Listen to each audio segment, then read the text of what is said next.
নমস্কার প্রিয় দর্শক বন্ধুরা, আমি অ্যাস্ট্রোলজার মধু। আমার ইউটিউব চ্যানেল মধুস অ্যাস্ট্রো ইনফোতে আপনাদের সবাইকে স্বাগত জানাই।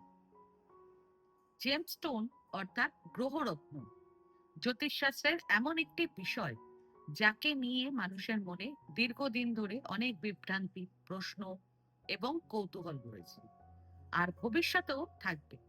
কারণ এই বিষয় এবং এই ইন্ডাস্ট্রি এমনভাবেই কাজ করে যে এখানে কোনো কিছুতেই শতভাগ নির্দিষ্ট বা ফিক্সড নয়। তাই আজকের এই ভিডিওতে আমি বলবো জ্যোতিষশাস্ত্রের দৃষ্টিকোণ থেকে জেমস্টোনের অর্থাৎ গ্রহরত্নের জগৎ কিভাবে কাজ করে। আপনাদের মনের যে প্রশ্নগুলো রয়েছে সেগুলোর উত্তর কি, এই সমস্ত বিষয় আজ আমি পরিষ্কারভাবে আলোচনা করব। আর আমার চেষ্টা থাকবে আমি যতটা সম্ভব সৎভাবে আপনাদের সঙ্গে কথা বলি। তাই আমি এখানে এমন কিছু বলবো না যে শুধুমাত্র আমিই ভালো আর পৃথিবীর সবাই খারাপ। না, আমার উত্তর থেকেই আপনারা বুঝতে পারবেন বাস্তবতা কতটা এবং জেমস্টোন ইন্ডাস্ট্রি আসলে কিভাবে কাজ করে, এবং জ্যোতিষ ও জেমস্টোন সম্পর্কিত আপনাদের মনের অনেক প্রশ্নের উত্তরও আজ আপনারা পেয়ে যাবেন। তাহলে বন্ধুরা, এবার শুরু করা যাক প্রথম প্রশ্নের উত্তর দিয়ে। আমাকে কোন জেমস্টোন অর্থাৎ গ্রহরত্ন পড়া উচিত? দেখুন, মোট 9টি প্রধান রত্ন রয়েছে। সূর্য থেকে শুরু করে রাহু কেতু পর্যন্ত প্রত্যেকটি গ্রহের জন্য একটি নির্দিষ্ট রত্ন নির্ধারিত আছে। সূর্যের জন্য রুবি অর্থাৎ মাণিক্য, বৃহস্পতির জন্য পোকরাজ অর্থাৎ ইয়েলো স্যাফায়ার, শনির জন্য নীলা অর্থাৎ ব্লু স্যাফায়ার, মঙ্গলের জন্য রক্তপ্রবাল অর্থাৎ রেড কোরাল, বুধের জন্য পান্না অর্থাৎ গ্রিন এমারল্যান্ড, চন্দ্রের জন্য মুক্ত অর্থাৎ পার্ল, রাহুর জন্য গোমেদ অর্থাৎ হেসোনাইট, কেতুর জন্য বৈদুর্যমণি অর্থাৎ ক্যাটসাইট এবং শুক্রের জন্য হীরা অর্থাৎ ডায়মন্ড পড়া যেতে পারে। এগুলো হলো নবরত্ন। এখন প্রশ্ন হলো আপনাকে কোনটি পড়তে হবে। এই প্রশ্নের একক উত্তর কখনোই হতে পারে না, কারণ এই ইন্ডাস্ট্রিতে বিভিন্ন ধরনের মতবাদ কাজ করে। একটি মতবাদ বলে আপনার জন্মকুণ্ডলীর প্রথম, পঞ্চম এবং নবম ভাবের অধিপতি গ্রহের রত্ন আপনি ধারণ করতে পারেন। এটিকে সবচেয়ে সহজ, নিরাপদ এবং জনপ্রিয় পদ্ধতি হিসেবে ধরা হয়, কিন্তু এটি একমাত্র মতবাদ নয়। এরপর আরেকটি মতবাদ রয়েছে যেখানে অষ্টক বর্গ ব্যবহার করে জেমস্টোন অর্থাৎ গ্রহরত্ন নির্ধারণ করা হয়। ধরুন, আপনাকে শনির রত্ন ধারণ করতে হবে, তাহলে দেখতে হবে শনি তার ভিন্নাষ্টক বর্গ বা অষ্টবর্গে দশম ভাবকে কত নম্বর দিয়েছে, লগ্নকে কত নম্বর দিয়েছে, ভাগ্যস্থানকে কত নম্বর দিয়েছে। এই সব বিশ্লেষণ করতে হয়। এখানে একজন অভিজ্ঞ জ্যোতিষীর ভূমিকা অত্যন্ত গুরুত্বপূর্ণ হয়ে যায়, কারণ তিনি এই সমস্ত হিসাব বিশ্লেষণ করে আপনাকে সঠিক পরামর্শ দিতে পারেন। এরপর আরেকটি মতবাদ রয়েছে, সেটা হলো লগ্ন কুণ্ডলী এবং নবাংশ কুণ্ডলী উভয় ক্ষেত্রেই গ্রহের অবস্থান তুলনামূলকভাবে বিশ্লেষণ করতে হবে। তারপর সিদ্ধান্ত নিতে হবে কোন রত্ন পড়া উচিত। এছাড়া আরো অনেক জ্যোতিষী আছেন যাদের নিজস্ব মতবাদ এবং বিশ্লেষণ পদ্ধতি রয়েছে। তাহলে কি করবেন? এখানে একটি বিষয় পরিষ্কার হয়ে যায় যে জ্যোতিষের ওপর আপনার বিশ্বাস ও আস্থা রয়েছে, তার সঙ্গে আলোচনা করে সিদ্ধান্ত নিন আপনার কোন রত্ন পড়া উচিত। আর যদি তা সম্ভব না হয়, তাহলে প্রথম যে পদ্ধতির কথা বললাম অর্থাৎ প্রথম, পঞ্চম ও নবম ভাবের অধিপতি গ্রহের রত্ন ধারণ করার পদ্ধতি, সেটিও ব্যবহার করতে পারেন, কারণ সেটি সবচেয়ে জনপ্রিয় এবং সর্বাধিক গ্রহণযোগ্য পদ্ধতি। তাহলে এটাই ছিল প্রথম প্রশ্নের উত্তর। এরপর মানুষের মনে দ্বিতীয় প্রশ্ন আসে, সস্তা রত্ন নেব নাকি দামি? কারণ গ্রহরত্নের জগৎ নিজেই খুব রহস্যময়। এখানে আপনি ২,০০০ টাকার রত্ন পাবেন, আবার ২০ লক্ষ টাকার রত্নও পাবেন। আর মাঝখানে অসংখ্য দামের ভ্যারাইটি রয়েছে। এখানে সমস্যা হলো, এই ইন্ডাস্ট্রিতে কোনো নির্দিষ্ট ইউনিভার্সাল স্ট্যান্ডার্ড নেই। তাই যে কেউ যে কোনো দাম বলতে পারে।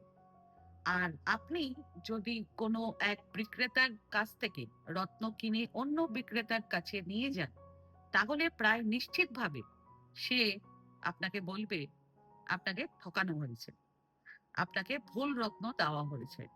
কারণ এই ইন্ডাস্ট্রি এমন ভাবেই কাজ করে। কিন্তু আপনি যদি তাকে বলেন, ঠিক আছে, আপনি তাহলে একই জিনিস ওই দামে দিন, তখন সে সাধারণত দেবে না, কিন্তু আপনার মনে সন্দেহ ঢুকিয়ে দেবে। এই কারণেই গ্রহরত্নের বাজারে এত বিভ্রান্তি দেখা যায়। দেখুন, এই ইন্ডাস্ট্রিতে কোনো নির্দিষ্ট মূল্যমান নেই। সোনার মতো এমন নয় যে সারা পৃথিবীতে একটি নির্দিষ্ট দাম নির্ধারিত থাকবে। এখানে দাম নির্ভর করে মূলত বিক্রেতা এবং ক্রেতার উপর।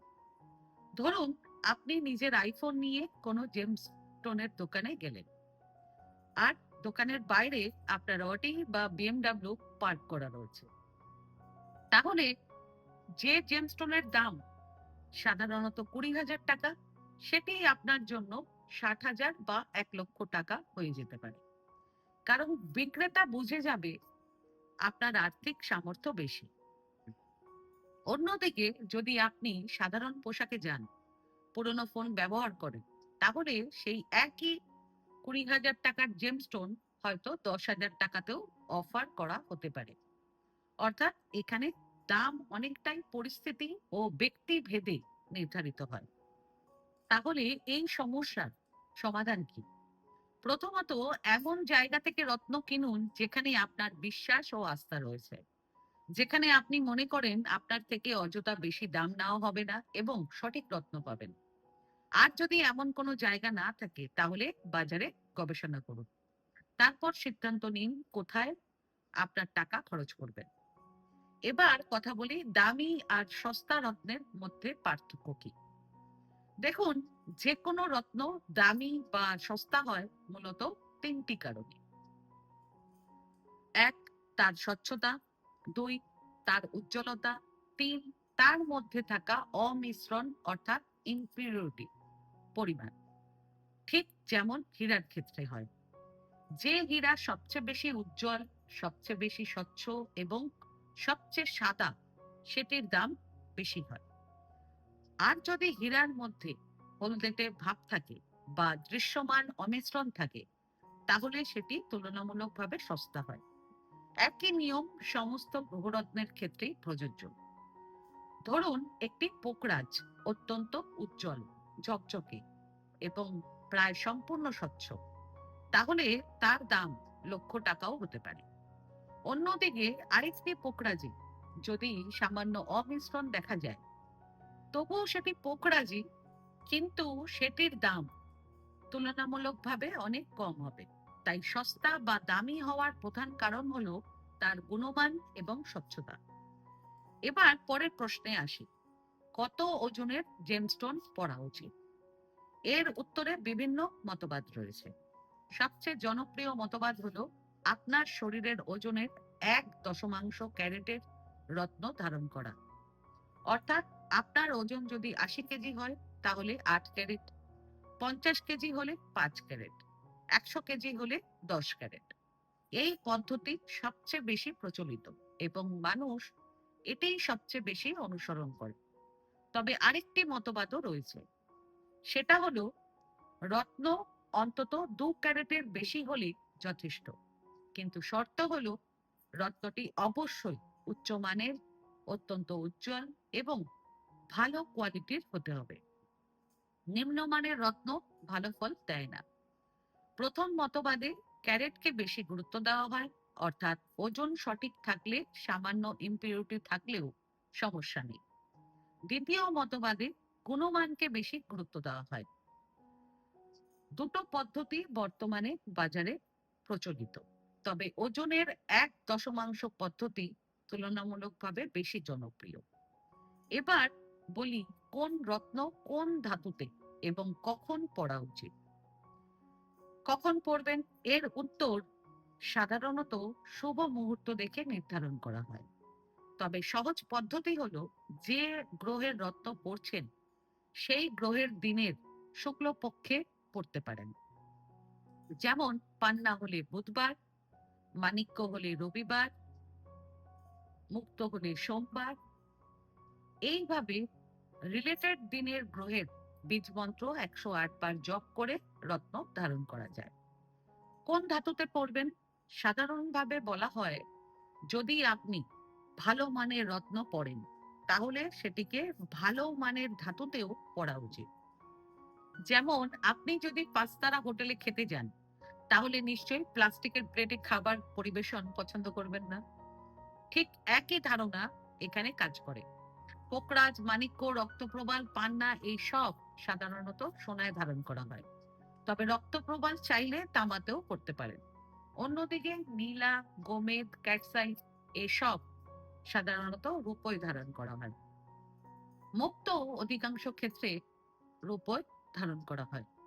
অনেকেই রূপো পছন্দ করেন না, তারা হোয়াইট গোল্ড ব্যবহার করেন, সেটিও গ্রহণযোগ্য। এছাড়া পঞ্চধাতু এবং অষ্টধাতুর ব্যবহারও অনেক জায়গায় দেখা যায়। তবে যদি আপনার সামর্থ্য থাকে তাহলে সব রত্নই সোনাতে ধারণ করা সবচেয়ে ভালো। কারণ সময়ের সঙ্গে সঙ্গে রূপো, তামা, পঞ্চধাতু বা অষ্টধাতুর আংটি অনেক সময় কালচে হয়ে যায়, সবুজ দাগ পড়ে যায়। এবং সোনা রিপ্রেজেন্ট করে গুরু বৃহস্পতিকে, আর বৃহস্পতি হলো সব গ্রহের গুরু। এই কারণে সোনা দিয়ে রত্ন বাঁধিয়ে ধারণ করলে তার শুভ ফল আরো ভালো এবং তাড়াতাড়ি পাওয়া যায়। এবার পরের প্রশ্নে আসি, সেটা হলো, রত্ন হঠাৎ হারিয়ে গেলে বা ভেঙে গেলে কি হয়। এটিও মানুষের মনে খুব সাধারণ একটি প্রশ্ন। অনেকেই মনে করেন রত্ন হারিয়ে যাওয়া বা ভেঙে যাওয়া অশুভ, কিন্তু সাধারণত জ্যোতিষশাস্ত্রে এটি নেগেটিভ হিসেবে দেখা হয় না। যদি আপনার রত্ন হঠাৎ হারিয়ে যায়, অর্থাৎ আপনি জানেনই না সেটি কোথায় গেল, তাহলে অনেকেই এটিকে একটি আশীর্বাদের মতন ঘটনা বলে মনে করেন। তবে এখানে গুরুত্বপূর্ণ শব্দ হলো হঠাৎ, অর্থাৎ আপনি নিজে কোনো অসাবধানতা করেননি, আংটি ছিল তারপর হঠাৎ নেই। কিন্তু যদি আপনি জানেন দরজায় হাত লেগেছে, জিমে ব্যায়াম করার সময় ধাক্কা লেগেছে, টেবিলে আঘাত করেছেন এবং সেই কারণে রত্ন ভেঙেছে, তাহলে সেটির কোনো জ্যোতিষীয় অর্থ নেই, সেটি শুধুমাত্র স্বাভাবিক একটি ক্ষয়ক্ষতি। তাই অযথা ভয় পাওয়ার দরকার নেই। হঠাৎ হারিয়ে গেলে নতুন রত্ন ধারণ করতে পারেন। পরের প্রশ্ন হলো, একটি গ্রহরত্ন কতদিন পড়া উচিত। সাধারণত বলা হয় একটি গ্রহরত্ন প্রায় 5 বছর পর্যন্ত পড়া যেতে পারে। 5 বছর পরে সেটি পরিবর্তন করা ভালো, যদিও বিভিন্ন গ্রন্থে বিভিন্ন রত্নের আয়ু আলাদা বলা হয়েছে। তবে গড় হিসেবে 5 বছর ধরা যায়। অনেকেই বলেন একবার পড়লে সারা জীবন পড়া যায়, কিন্তু ব্যক্তিগত অভিজ্ঞতায় আমার মনে হয় প্রতি 4 থেকে 5 বছর অন্তর রত্ন পরিবর্তন করা ভালো। এটা অনেকটা রিমোটের ব্যাটারি বদলানোর মতন। নতুন ব্যাটারি দিলে যেমন আবার ভালোভাবে কাজ করে, ঠিক তেমনি নতুন রত্ন অনেক সময় নতুন উদ্যমে ফল দিতে শুরু করে। এগুলো ছিল গ্রহ রত্ন সম্পর্কে সাধারণ কিছু গুরুত্বপূর্ণ প্রশ্নের উত্তর। এবার আমি একে একে প্রতিটি রত্ন সম্পর্কে বিস্তারিত আলোচনা শুরু করব। প্রথমে কথা বলি পোকরাজ সম্পর্কে। পোকরাজ বৃহস্পতি গ্রহের প্রতিনিধিত্ব করে। এটি সাধারণত তর্জনী আঙুলে ধারণ করা হয়। পোকরাজ সোনায় ধারণ করা হয়। আপনি চাইলে নিজের শরীরের ওজনের 1 দশমাংশ ক্যারেট অনুযায়ী এটি ধারণ করতে পারেন। অথবা যদি খুব উচ্চমানের পোকরাজ নেন, তাহলে 2 ক্যারেটের বেশি হলেও পড়তে পারেন। পোকরাজ ধারণ করার পর প্রথম 2 থেকে 3 সপ্তাহে কিছু পরিবর্তন অনুভব করতে পারেন, যেমন পেট সংক্রান্ত সামান্য সমস্যা, কিডনি বা লিভারের কার্যক্রমে সাময়িক ওঠানামা, হালকা জ্বর, অথবা হঠাৎ পড়াশোনা, বই বা জ্ঞান অর্জনের প্রতি আগ্রহ বৃদ্ধি। কারণ যখনই আমরা কোনো রত্ন ধারণ করি, সেই গ্রহের শক্তি হঠাৎ করে আমাদের জীবনে বেশি সক্রিয় হতে শুরু করে। তাই শরীরে সাময়িক কিছু পরিবর্তন হওয়া অস্বাভাবিক নয়। আর পোকরাজকে সবচেয়ে শক্তিশালী রত্নগুলোর মধ্যে একটি ধরা হয়। সবচেয়ে বিখ্যাত পোকরাজ হলো শ্রীলঙ্কার পোকরাজ, যাকে সিলোনি পোকরাজও বলা হয়। তবে পৃথিবীর আরো অনেক দেশে এটি পাওয়া যায়। ভারতে সাধারণত শ্রীলঙ্কা থেকেই পোকরাজ আমদানি করা হয়। শ্রীলঙ্কার পোকরাজের বিশেষত্ব হলো এগুলো অত্যন্ত সুন্দর, অত্যন্ত উজ্জ্বল এবং দেখতে খুবই আকর্ষণীয়। তবে পোকরাজের স্বচ্ছতা যদি তুলনামূলক কম হয়, তাহলে সেটি সস্তা হবে। কিন্তু যদি পোকরাজ পাথরটি অত্যন্ত স্বচ্ছ এবং ঝকঝকে হয়, তাহলে সেটির দাম অনেক বেশি হবে।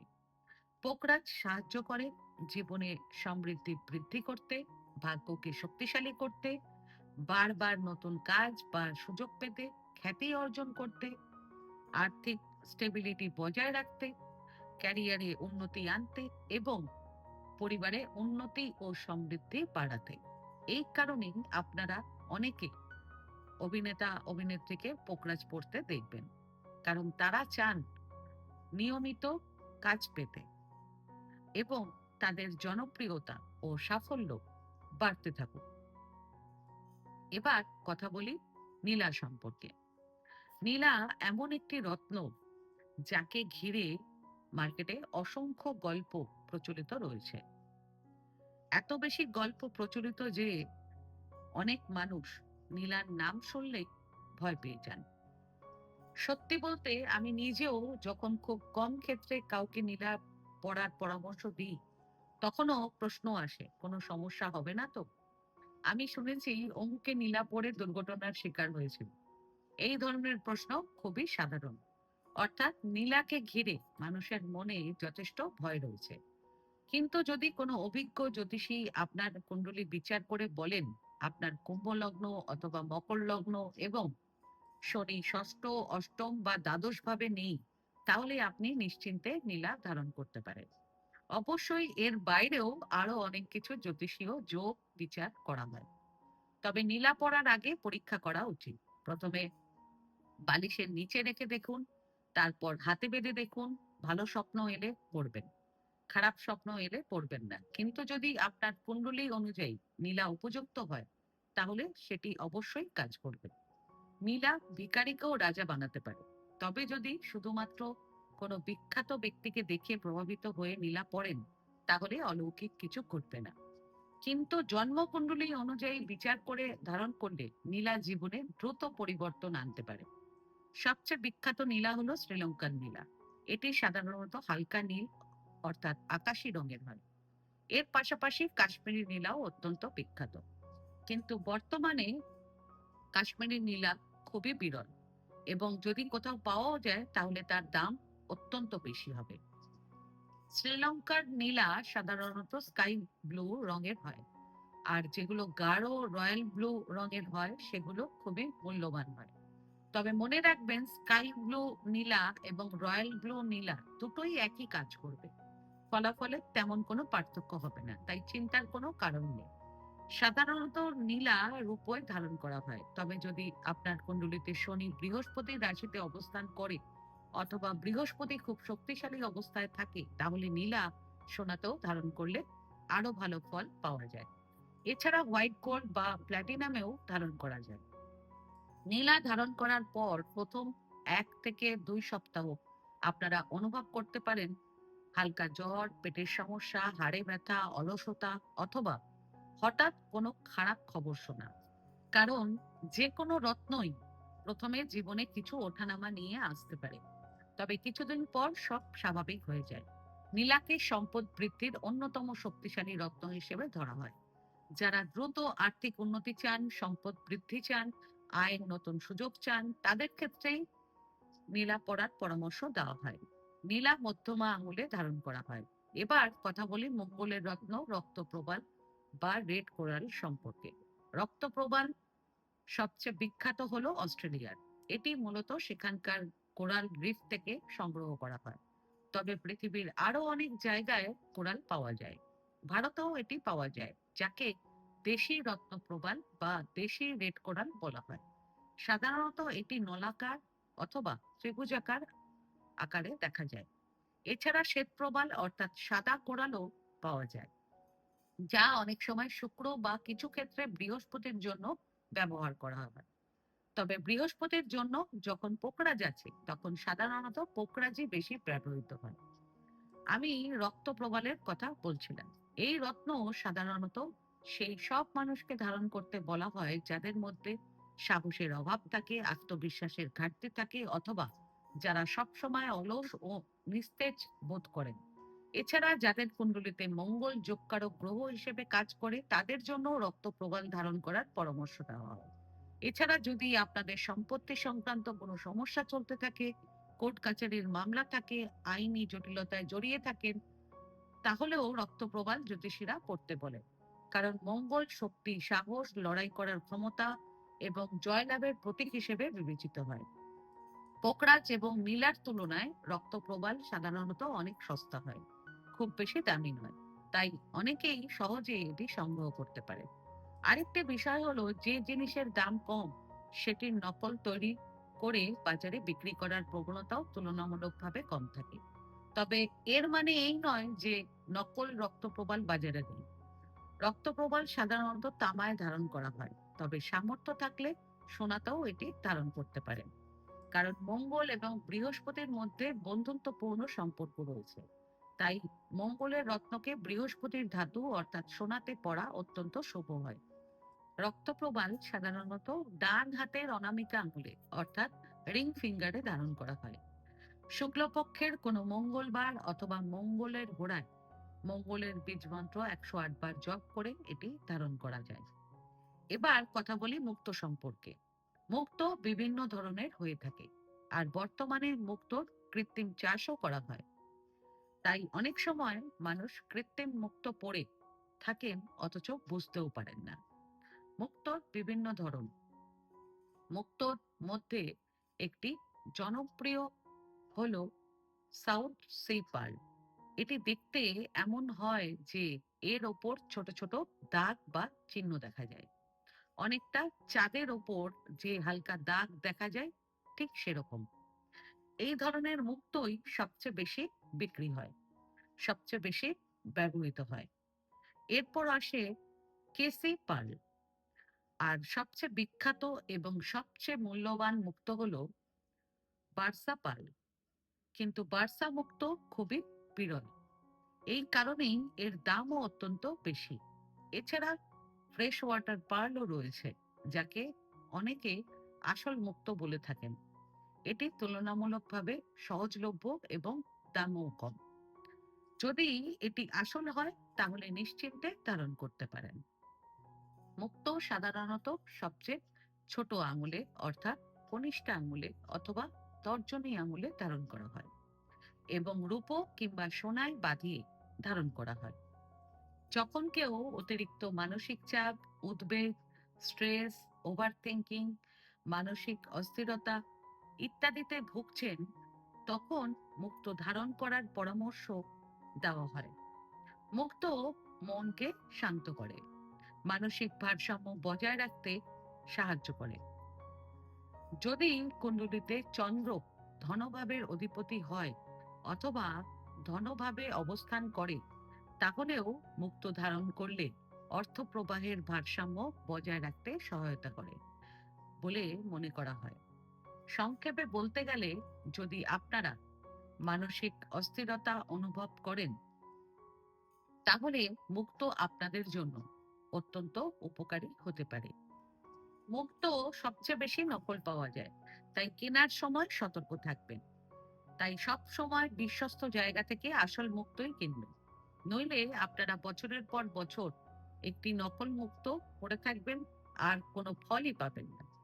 এবার কথা বলি বুধের রত্ন পান্না সম্পর্কে। বুধের জন্য পান্না ধারণ করা হয়, সবচেয়ে বিখ্যাত পান্না আসে কলম্বিয়া থেকে। এছাড়া রাশিয়া এবং ব্রাজিলেও পান্না পাওয়া যায়। কলম্বিয়ান পান্নার বৈশিষ্ট্য, কলম্বিয়ান পান্না সাধারণত গাঢ় সবুজ রঙের হয়। অন্যদিকে ব্রাজিল বা অন্যান্য দেশের পান্না অনেক সময় হালকা সবুজ রঙের দেখা যায়। কলম্বিয়ান পান্না তুলনামূলকভাবে অনেক বেশি মূল্যবান এবং দামও বেশি। সাধারণত পান্না সোনায় ধারণ করা হয় এবং কনিষ্ঠ আঙুলে পরা হয়। পান্না ধারণ করার পর সবচেয়ে বড় পরিবর্তন দেখা যায় যোগাযোগ দক্ষতায়। কথা বলার ক্ষমতা উন্নত হয়, নিজের ভাবনা পরিষ্কারভাবে প্রকাশ করতে পারেন, মস্তিষ্ক আরো তীক্ষ্ণ হয়ে ওঠে, বুদ্ধিমত্তা বৃদ্ধি পায়, নতুন বিষয় দ্রুত বুঝতে পারেন, শেখার ক্ষমতা বেড়ে যায়। এই কারণেই অনেক সময় পান্নাকে বুদ্ধির রত্নও বলা হয়। যদি আপনাদের কোনো ব্যবসা থাকে অথবা নতুন ব্যবসা শুরু করার পরিকল্পনা থাকে, তাহলেও পান্না রত্ন অত্যন্ত পজিটিভ ফল দিতে পারে। অনেক ব্যবসায়ী বা উদ্যোক্তারা পান্না রত্ন ধারণ করে থাকে, কারণ এটি ব্যবসায়িক সিদ্ধান্ত গ্রহণের ক্ষমতা এবং যোগাযোগ দক্ষতা উন্নত করতে সাহায্য করে। কমিউনিকেশন অনেক ভালো হয়ে যায়, মাথা অনেক বেশি শার্প হয়ে যায়, বুদ্ধি আরো ভালোভাবে কাজ করতে শুরু করে। তাই অনেক সময় পান্নাকে, আগেই বললাম, বুদ্ধির রত্ন বলা হয়। তবে একটা কথা সবসময় মনে রাখবেন, আপনাদের কুণ্ডলী অনুযায়ী এই রত্নটি আপনাদের জন্য উপকারী হওয়া জরুরি। কারণ বুধ যদি আপনাদের জন্য শুভ গ্রহ না হয়, তাহলে শুধু অন্যকে দেখে পান্না পরে নেওয়া উচিত নয়। এবার কথা বলি সূর্যের রত্ন মাণিক্য সম্পর্কে। মাণিক্যকে ইংরেজিতে রুবি বলা হয় এবং এটি সূর্য গ্রহের প্রতিনিধিত্ব করে। সূর্য হলো আত্মবিশ্বাস, সম্মান, নেতৃত্বের ক্ষমতা, সরকারি ক্ষেত্র এবং পিতার কারক গ্রহ। তাই যাদের কুণ্ডলিতে সূর্য যোগকারক হয় বা যাদের জীবনে আত্মবিশ্বাসের অভাব রয়েছে, তাদের অনেক সময় মাণিক্য ধারণ করার পরামর্শ দেওয়া হয়। সবচেয়ে বিখ্যাত মাণিক্য অর্থাৎ রুবি সাধারণত মায়ানমার বা বার্মার রুবি বলে ধরা হয়। তবে শ্রীলঙ্কা এবং আফ্রিকার বিভিন্ন দেশ থেকেও ভালো মানের রুবি পাওয়া যায়। বার্মিজ রুবির রং সাধারণত গাঢ় লাল এবং অত্যন্ত আকর্ষণীয় হয়। সেই কারণেই এর দামও অনেক বেশি হয়ে থাকে। রুবি অর্থাৎ মাণিক্য সাধারণত সোনা অথবা তামার আংটিতে বসিয়ে ডান হাতের অনামিকা আঙুলে ধারণ করা হয়। রবিবার অথবা সূর্যের হোড়ায় এটি ধারণ করা হয়। মাণিক্য ধারণ করার পরে অনেক সময় মানুষ লক্ষ্য করেন যে তাদের আত্মবিশ্বাস ধীরে ধীরে বৃদ্ধি পাচ্ছে, মানুষের সামনে কথা বলতে ভয় কমে যাচ্ছে, নিজের সিদ্ধান্তের ওপর বিশ্বাস বাড়ছে এবং জীবনে এক ধরনের দৃঢ়তা চলে আসে। যারা প্রশাসনিক কাজ, রাজনীতি, নেতৃত্ব বা সরকারি চাকরির সঙ্গে যুক্ত, তাদের অনেকেই রুবি অর্থাৎ মাণিক্য ধারণ করতে দেখা যায়। তবে এখানে একটা বিষয় আমি আবারও বলবো, কোনো রত্নকে জাদুর কাঠি ভেবে নেওয়া ঠিক নয়। রত্ন আপনাদের জীবনের একটি নির্দিষ্ট শক্তিকে বাড়াতে সাহায্য করতে পারে, কিন্তু আপনাদের পরিশ্রম, কর্ম এবং সিদ্ধান্তের বিকল্প কখনো হতে পারে না। এরপর কথা বলি শুক্রের গ্রহ রত্ন, হীরা অর্থাৎ ডায়মন্ড এবং ওপাল সম্পর্কে। এই দুটি রত্ন নিয়েও মানুষের মনে প্রচুর প্রশ্ন থাকে, কারণ অনেকেই জানতে চান হীরা পড়লে কি সত্যিই অর্থ, বিলাসিতা এবং সম্পর্কের উন্নতি হয়। আর এই প্রশ্নের উত্তর আমি এখন বিস্তারিতভাবে বোঝাবো। শুক্র এমন একটি গ্রহ যাকে জ্যোতিষশাস্ত্রে সুখ, সুবিধা, বিলাসিতা, প্রেম, সম্পর্ক, সৌন্দর্য, শিল্পকলা এবং ভোগ বিলাসের কারক গ্রহ বলা হয়। তাই যাদের কুণ্ডলিতে শুক্র যোগকারক হয় বা শক্তিশালী করা প্রয়োজন হয়, তাদের অনেক সময় হীরা কিংবা ওপাল ধারণ করার পরামর্শ দেওয়া হয়।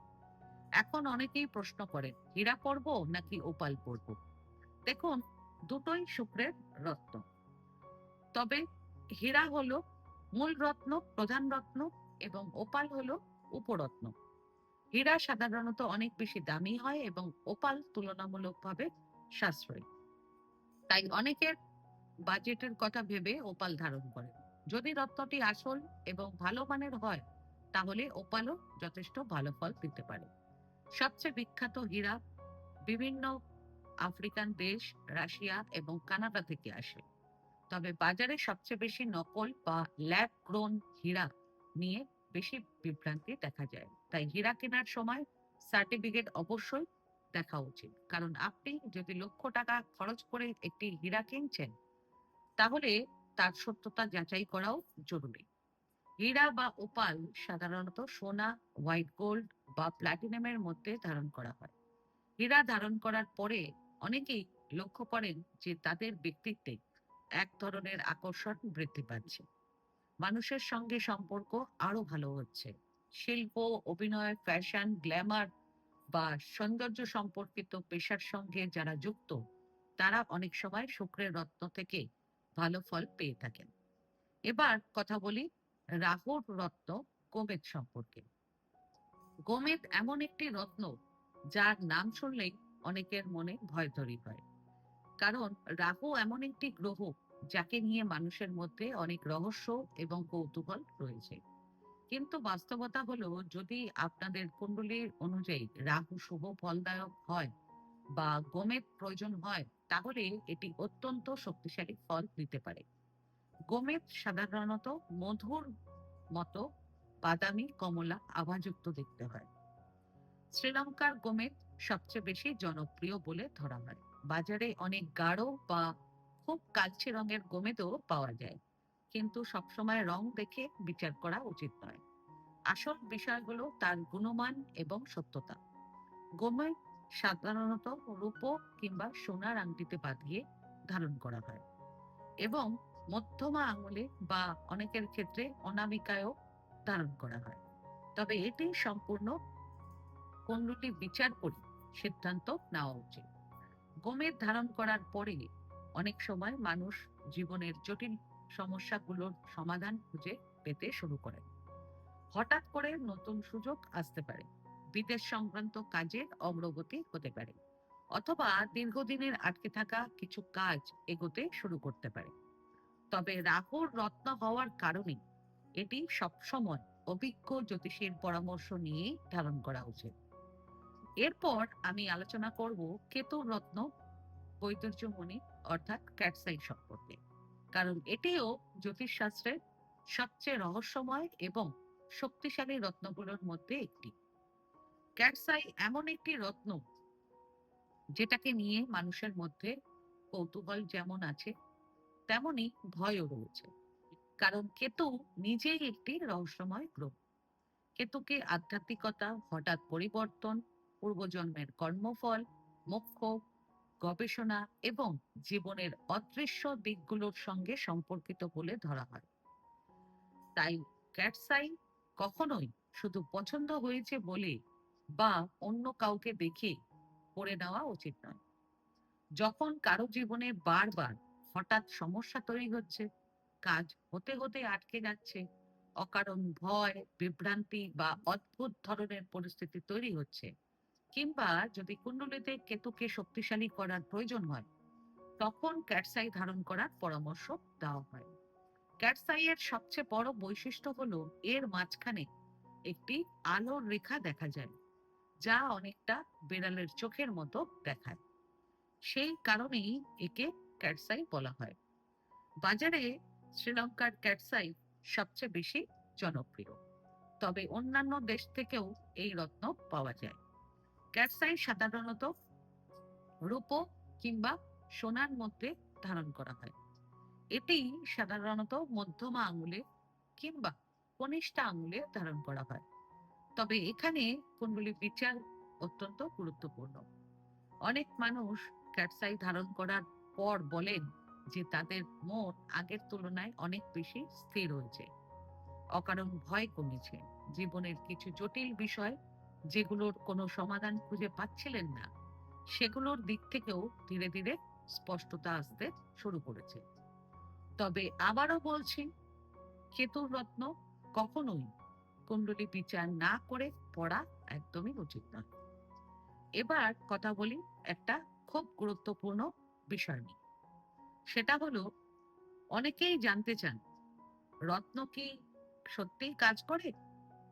দেখুন, এই প্রশ্নের উত্তর নিয়ে বহু বছর ধরে বিতর্ক চলছে। কেউ বলেন রত্ন 100% কাজ করে, কেউ বলেন একেবারেই কাজ করে না। আমার ব্যক্তিগত অভিজ্ঞতা হলো, রত্ন কোনো ম্যাজিক নয়। আপনারা যদি ভাবেন আজ আংটি পরলাম আর কাল সকালে উঠে দেখলাম কোটি কোটি টাকা অ্যাকাউন্টে চলে এসেছে, তাহলে সেটা হবে না। কিন্তু আপনারা যদি সঠিক কুণ্ডলী বিশ্লেষণের পর সঠিক রত্ন ধারণ করেন, তাহলে জীবনের কিছু ক্ষেত্রে ধীরে ধীরে পজিটিভ পরিবর্তন অনুভব করতে পারেন। রত্নকে আমি সব সময় একটি অ্যান্টেনার সঙ্গে তুলনা করি। যেমন একটি অ্যান্টেনা কোনো নির্দিষ্ট সিগন্যালকে ধরে শক্তিশালী করে, ঠিক তেমন ভাবেই রত্ন কোনো নির্দিষ্ট গ্রহের শক্তিকে আপনাদের জীবনে বেশি পরিমাণে টেনে আনার চেষ্টা করে। কিন্তু সেই গ্রহ যদি আপনাদের কুণ্ডলিতে ভালো ফল দেওয়ার অবস্থায় না থাকে, তাহলে শুধু রত্ন পড়ে লাভ হবে না। এই কারণেই আমি সবসময় বলি, আগে কুণ্ডলী, তারপর রত্ন, উল্টোটা কখনোই নয়। আরেকটা ভুল মানুষ প্রায়ই করে, অনেকেই সিনেমার অভিনেতা, ব্যবসায়ী বা কোনো সফল মানুষকে দেখে ভাবেন যে উনি নীলা পড়েছে, আমিও নীলা পরবো, উনি পোকরাজ পড়েছেন, আমিও পোকরাজ পরবো। কিন্তু এখানে একটা বিষয় বুঝতে হবে, আপনার কুণ্ডলী আর তার কুণ্ডলী এক নয়। যে রত্ন একজন মানুষের জীবনে আশীর্বাদ হয়ে এসেছে, সেই একই রত্ন অন্য কারোর জীবনে কোনো ফল নাও দিতে পারে। তাই অন্ধভাবে কাউকে অনুসরণ না করে নিজের কুণ্ডলী অনুযায়ী সিদ্ধান্ত নেওয়াই সবচেয়ে বুদ্ধিমানের কাজ। আরেকটি প্রশ্ন খুবই জনপ্রিয়, সেটা হলো, রত্নকে কি খুলে রাখা যায়? হ্যাঁ, অবশ্যই যায়। কোনো কারণে যদি আপনারা রত্ন খুলতে চান, তাহলে খুলতে পারেন। তবে সাধারণত যেই রত্ন আপনারা শুভ ফলের জন্য ধারণ করেছেন, সেটি বারবার খুলে আবার পরে নেওয়ার অভ্যাস না করাই ভালো। কারণ রত্ন ধারণের ক্ষেত্রেও একটা ধারাবাহিকতা বজায় রাখা হয়। অনেকেই আবার জিজ্ঞেস করেন, রত্ন পরিষ্কার কি করতে হয়? অবশ্যই হয়। কারণ সময়ের সঙ্গে সঙ্গে ধুলো, ময়লা এবং ত্বকের তেল রত্নের ওপর জমতে থাকে, ফলে তার স্বাভাবিক উজ্জ্বলতা কমে যায়। তাই নির্দিষ্ট সময় অন্তর পরিষ্কার করে নেওয়া উচিত। এতে রত্ন দেখতে যেমন ভালো লাগে, তেমনি দীর্ঘদিন ব্যবহারও করা সহজ হয়। সবশেষে আমি শুধু একটাই কথা বলবো, রত্ন কখনোই আপনাদের ভাগ্যের বিকল্প নয়। রত্ন কখনোই আপনাদের কর্মের বিকল্প নয়। রত্ন কখনোই আপনাদের পরিশ্রমের বিকল্প নয়। কিন্তু যদি আপনাদের কুণ্ডলিতে কোনো শুভ গ্রহকে আরো শক্তিশালী করার প্রয়োজন হয়, তাহলে সঠিক রত্ন, সঠিক ধাতু, সঠিক সময় এবং সঠিক পরামর্শের মাধ্যমে সেটি আপনাদের জীবনে একটি সহায়ক ভূমিকা পালন করতে পারে। তাই রত্নকে ভয় পাওয়ার দরকার নেই, আবার রত্নকে অলৌকিক শক্তি ভেবেও নেওয়ার দরকার নেই। এটাকে একটি জ্যোতিষীয় প্রতিকার হিসেবে দেখবেন, তাহলেই রত্ন ধারণের প্রকৃত উদ্দেশ্য এবং উপকারিতা আপনারা বুঝতে পারবেন। আজকে এখানেই শেষ করলাম।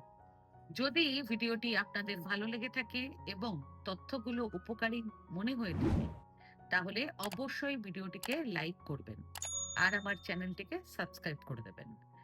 এবং সাবস্ক্রাইব বাটনের পাশে একটা বেল আইকনের বাটন আছে, সেটাকে অবশ্যই প্রেস করে দেবেন, যাতে ভবিষ্যতে জ্যোতিষশাস্ত্র, গ্রহের গোচর এবং রাশিফল সম্পর্কিত সব নতুন ভিডিও আপলোড হওয়ার সঙ্গে সঙ্গে তার নোটিফিকেশন আপনাদের কাছে পৌঁছে যায়।